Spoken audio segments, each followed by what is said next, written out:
Hello and welcome to another day on Earth. At least that's where we think we are. Who knows? Maybe we're dreaming.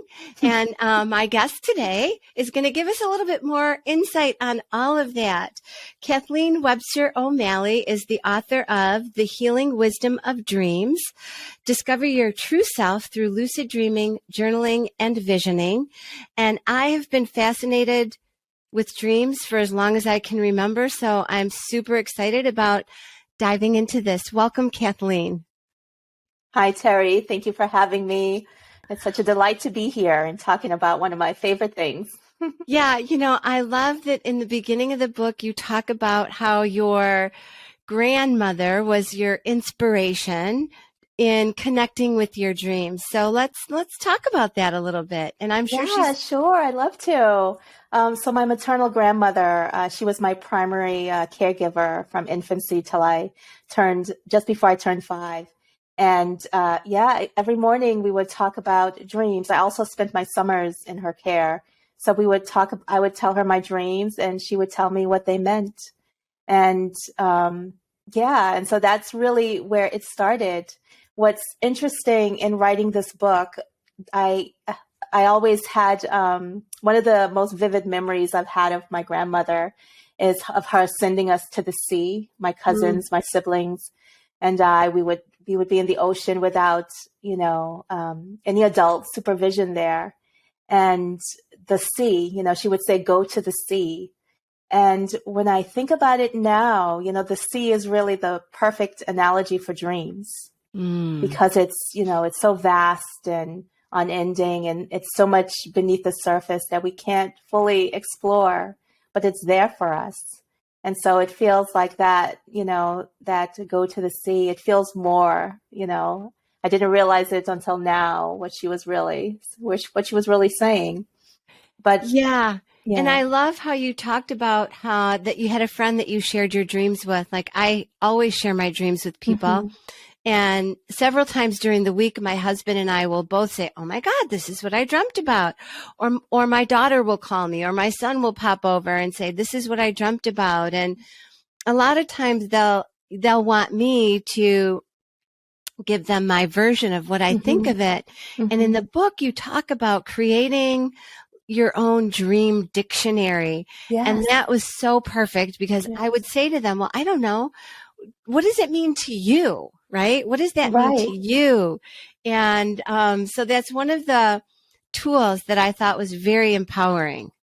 Right, because we all move through the world differently. We have different projections and different associations. For me, a fish, has a very deep meaning because of my grandmother's interpretation of it when I was a child. But, everyone has different associations with different symbols. So it's really to sit with a symbol and let it speak to you. Like sometimes it's not just what we know about it. It's what emerges from within us. Yeah. Well, yeah. And I share that when I teach classes on shamanic journey and meditation, that's what I tell them. Before you ask somebody else, sit with it first and see what it means to you. And then maybe call your best friend or your teacher and say, okay, this is what I got. This is what I think. Can you, give me some additional insight? And I thought that was a beautiful practice in the book. You talk about having guideposts right in the beginning. You talk about guideposts. Can you share a little bit with the listeners what those are and why you started with that? Yeah. Well, whenever we are adopting a new practice, especially for healing, I feel like guideposts just help to direct the journey. And so the first guidepost is awareness, just to have the awareness that whatever we think about or whatever knowingly or unknowingly makes an imprint during our waking life tends to follow us into the dream. Mm-hmm. So, listening to, programs like this and, reading about dreams really can set the stage for, your own dream experiences and recall. The second guidepost is compassion, really having compassion for ourselves, for everything we've lived, and having that approach with a dream. A dream isn't coming to, point out your deficiencies and your flaws. They're there to really help us. Prominent dream worker Jeremy Taylor, he would often say that all dreams come in service to our health and wholeness. So when we recognize the truth in that, even a fragment or one phrase or one symbol, can have so much wisdom for us. So compassion is the second guidepost. The third one is to trust. A lot of times our tendency is to want to have the interpretation, like an immediate interpretation. Yeah. And that's not how divine wisdom works. In our deepest wisdom, we get, a little piece at a time sometimes, and other times we just have to allow it to unfold and evolve, and know that there is something there for us to discover. And the fourth guidepost is sharing the dream. Because as soon as we begin to retell the dream, a lot of times that's when more details can come flooding back to us. And, I believe that our dreams hold messages not only for the dreamer, but for whoever hears the dream, and also for the collective. There's always a collective layer in a dream. So when you talked about creating the dream dictionary, like there can be multiple layers of meaning. It's never just one thing, that's right. The mystery of dreams, it can speak to so many different aspects of our lives and our experience, our waking life experience. Well, and I wonder if for people that say they don't remember their dreams, I know you talk about that, but for people that say they don't remember their dreams or that they never dream, if trust kind of falls in line with that, I think you say something along the lines of everybody dreams. Everyone dreams. Yeah. And the thing is too, if you don't remember the dream, it'll come again. If it's meant to, if you're meant to remember it, if there's some aspect of it that needs your conscious awareness, you will get a recurring dream. But if you don't remember it, the thing about our dreams, they have so many different benefits. And one of the benefits of dreaming is to help us to process highly charged emotions.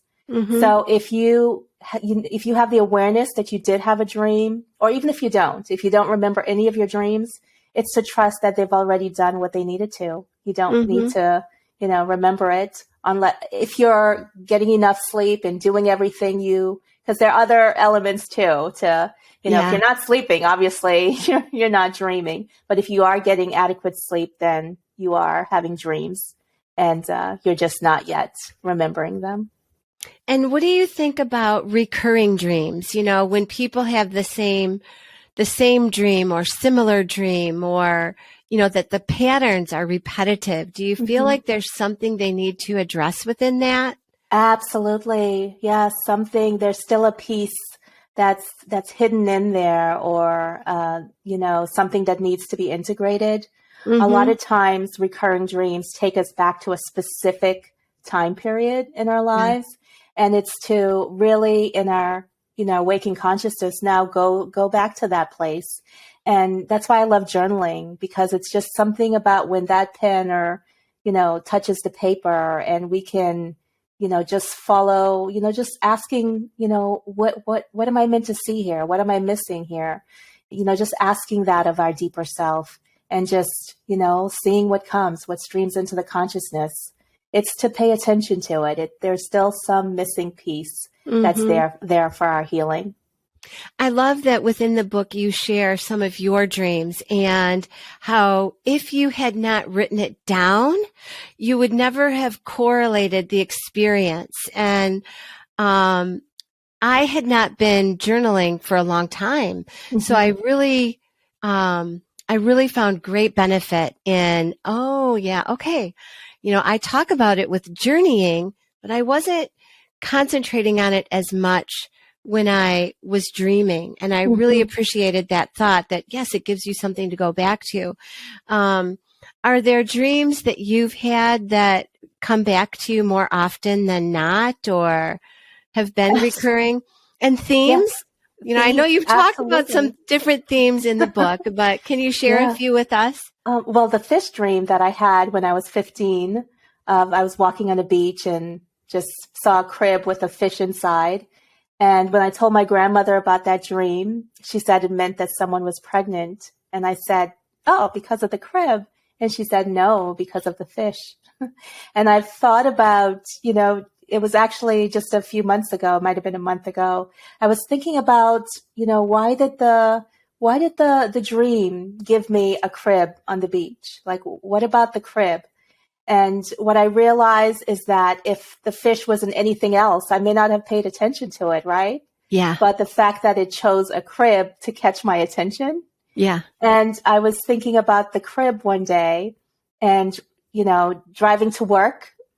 Don't you know there's a crib on the side of the road? Yeah, so someone was giving a crib away, but it was just so amazing. I actually blogged about it. I snapped a picture and wrote a blog about it because I had just been thinking about the crib. And what I realized too, so the crib in Chinese medicine, the wood element correlates to vision. And so when I sat with that, what came was, what is the next vision for your life?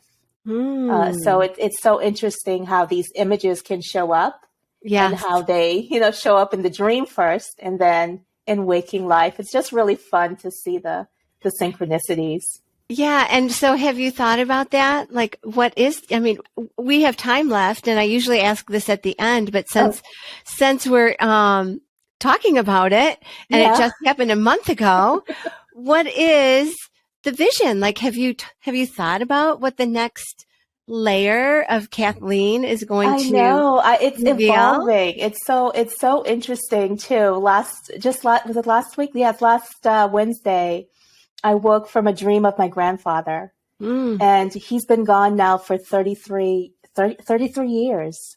Wow. And so I was wondering, because I hadn't really been thinking of him in recent weeks, and so I was wondering, why would he come in this dream? And in this dream, I have the awareness that he's dying.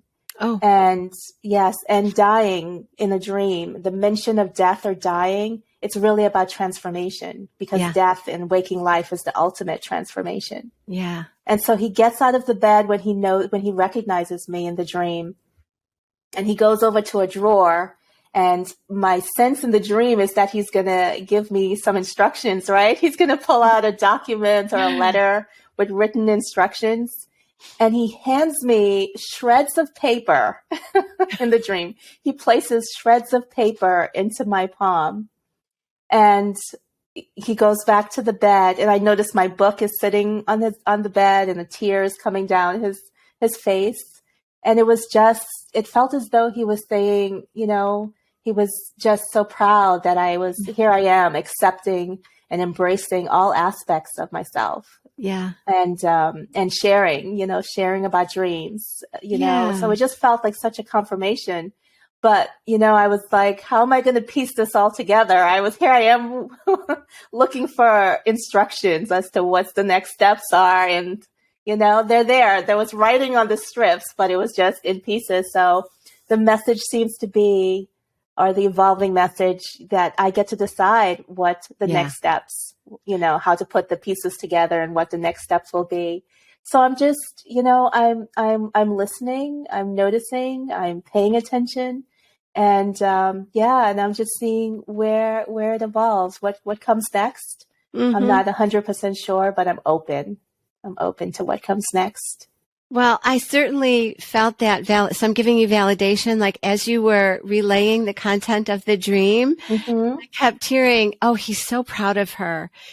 Just so proud of her. And when you said he had the tear in his eye, that the love that I could sense emanating from that was very powerful. So I feel like that's a validation for you that he is so proud of you. Oh, thank you. And that he can't wait for the next piece.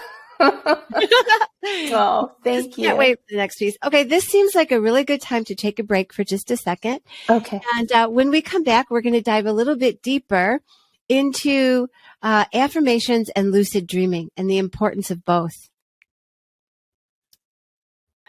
Well, welcome back. Again, I'm having a conversation today with Kathleen Webster O'Malley, and we are talking about one of my favorite and definitely one of her favorite topics, dreams. We left off on some of the signs that come into our dreams, and now I want to talk a little bit about affirmations and lucid dreaming. You can decide which one you think needs to come before the other. Well, let's start with lucid dreaming. Okay. So lucid dreaming is an experience of knowing that we're dreaming as we're dreaming. And there are various levels of lucidity. You know, sometimes it's just having the knowing that you're dreaming, and other times you can direct and influence the dream in the direction that you want it to go. So it's really an amazing experience.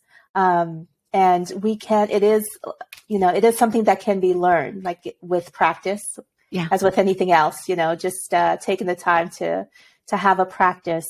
Like even something like sleep paralysis that some people experience. I was talking to someone yesterday about sleep paralysis, that sensation of not being able to move or communicate, even though we're aware of our surroundings. A lot of times I had heard Dr. Claire Johnson say how that can be a springboard, her words, to lucid dreaming. And that I actually have, had that experience. So just having the awareness of the possibility can, allow for the experience. So it's really interesting to hear something and then, carry it into a dream state and, realize it for ourselves. That's really, really a fun thing to do.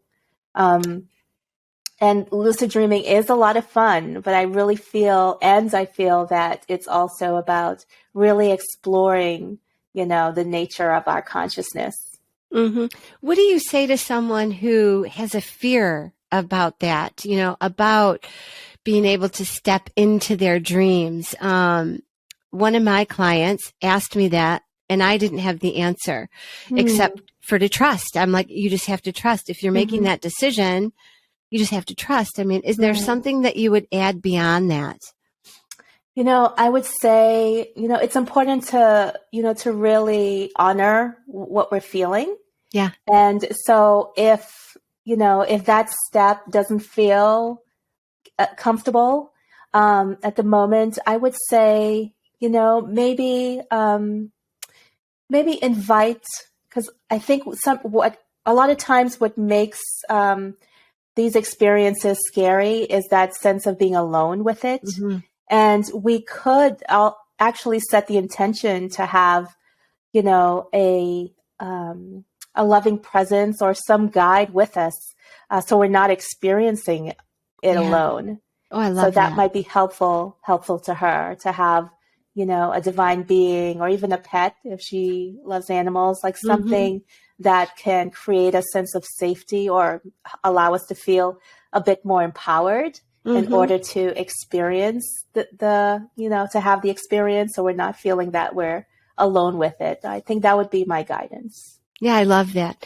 I'm just realizing while we're talking that, knock on wood, I have not had one of those paralyzing dreams in years, in years. And so when we're finished here, I'm going to do one of the meditations from your book.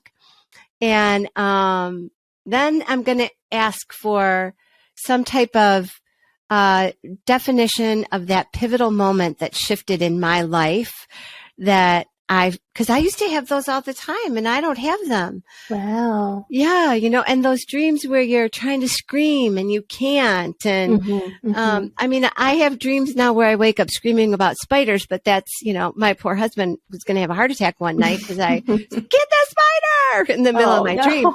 But, so thank you for that, for bringing that topic up, because that's an interesting awareness for me to know that I have not had that. And I often have wondered, like, what's going on in our day life that, which you talk about, there's a correlation there of your waking life and your sleep life. So that's really an interesting correlation there. Thank you for bringing that up today. Yeah. Awesome. So in lucid dreaming, a person can decide to wake up within their dream, and can they change like the outcome then? So let's say somebody was feeling that sense of paralysis and they were practicing lucid dreaming. Could they affect the dream in the sense that they become unparalyzed? Yes. I've actually put that to the test. Yeah, really? Definitely. Yes, you can. You can definitely change that. And the key to that is remaining calm. Yeah. And just realizing, because once you take the awareness, oh, this is an episode of sleep paralysis. It's temporary. It's just my body's way of keeping me from acting out my dreams, allowing me to be safe. And so affirming, those are all affirmations too. I am safe in this experience. And once you can do that, and you have the awareness that I'm still asleep, so I must be dreaming, that can actually transition into lucidity. So it's really a great experience. One thing you brought up, or you caused me to think about, with lucid dreaming, we can influence the dream, but we can't always control every detail. Yeah. And what I've also realized is that if some aspect of ourselves, some vulnerable aspect of ourselves, is not ready to have that experience, our deeper wisdom will not allow it. I've had that experience as well. So again, that safety feature, it's almost like a built-in safety feature in your subconscious or unconscious mind, where that's not going to happen. That's very interesting. One of the other things that you talk about is the power of affirmations with lucid dreaming. And one thing that I read in the book was affirming or thinking about that you're going to wake up feeling refreshed, right? Yes. Something along those lines. Yes. At the beginning of COVID, I practiced lucid dreaming with Andrew Holchek, and he talked about affirmations, and he did not mention that. And so I would always say to myself, and I'm going to wake up feeling refreshed, because I felt like if I was going to have multiple dreams and I was going to be really active in my dreams, that I might be exhausted, right? Right. So can you talk about that? Yeah. So yes, as you're falling asleep, the last words or affirmations we can say to ourselves, it's really important, not only in influencing what occurs in our dreaming life, but how we awaken the next morning. Yeah. So yes, affirming that I will wake up well rested and ready to embrace, a new day. So yes, set the affirmation to have to receive guidance and insights from the dream, and also to have a good waking experience and having being revitalized and ready to embrace a new day. Absolutely. Someone who's having trouble remembering their dreams, just getting a dream journal. There's even apps out there. If you're not, like, I just love writing. I love the sensation of the pen to paper. Some people prefer to have an app, and there are some out there just to record the dreams, the dream images. And even if it's not a full narrative, it could just be one symbol or one phrase that you wake up with. Just put it onto paper and see what else comes when you ask the dream image, okay, why now? What wisdom do you have for me? And just see what comes as you're writing. So get the dream journal if you are having a tough time remembering the dream. And also, we don't have to necessarily analyze or interpret the dreams.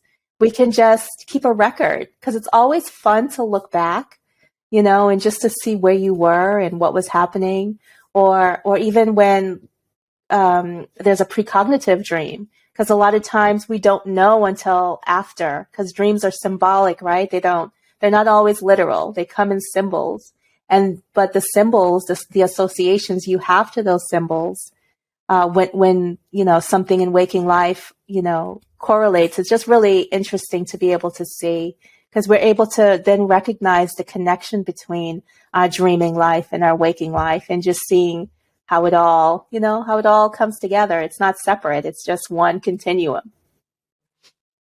Okay, so tell us a little bit about visioning before we recap here.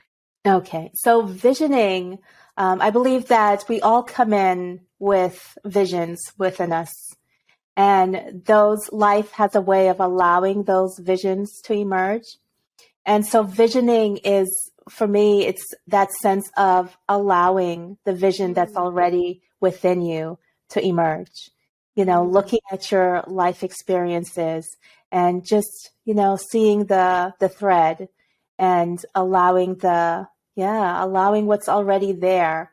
It's looking, turning inward and seeing what's there. It's not, it's a little different than imagining or creating from with our conscious awareness. It's really about getting in touch with the deepest parts of ourselves and allowing that to emerge. That sounds beautiful. Really beautiful. So if you were going to leave the listeners with one or two thoughts to begin practicing working with their dreams and healing with their dreams, where would you start? What would you say, besides getting the book, of course, and visiting your website? And getting a good night's sleep. And getting a good night's sleep. That's so really important. Like we forget that little piece, or that big piece. Yeah. Because if we're not sleeping, then we're not dreaming. And so, having a good bedtime practice, doing something that's soothing to the nervous system before going to bed, looking up at the night sky, practicing gratitude for, this experience and every aspect of your body. Like I really truly feel that dreams connect us so deeply to our bodies and to the deeper parts of ourselves and to all of nature. I truly believe that it's a powerful healing gift that's inside all of us. If it wasn't important, evolution would have done away with it, but it's so important. It's so, it's such a natural gift, that's within us. For some of us, it just needs a little time, little awareness, compassion, some trust, and a practice of sharing. Yeah, I think a great affirmation might even be I'm going to heal within my dreams. Ooh, love right? that. Yeah, Right. I'm going to heal within my dreams. And for anyone that's feeling fearful, what you had mentioned earlier, like I'm going to invite in some type of divine helper so that I can heal within my dreams. It's a beautiful practice, and I'm so honored that you were here to share your wisdom and your experiences with us.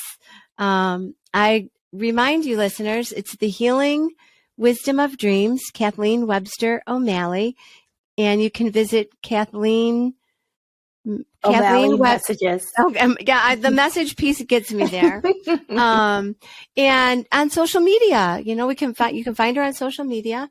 Hopefully she'll be inspired to offer some online courses soon that go beyond the scope of the book. And when you do your one-on-ones, are they all in person, or can any of that be done via Zoom? I could, but I'm a licensed as a chiropractor and health practitioner. So a lot of my time is spent face to face, which I absolutely love, actually. So I missed that experience during COVID, the hands-on experience. Yes, I was still in the office. Yeah, that's nice. Well, thank you so much for being here with us, and again, sharing your wisdom and your passion for being present within the dream world. And we're going to have to do this again so that we can talk about precognitive dreams. That sounds great, Teri. And healing the body through dreams. Yeah. Did you talk about that too? Yeah. Okay. Thank you. Thank you so much. Thank you.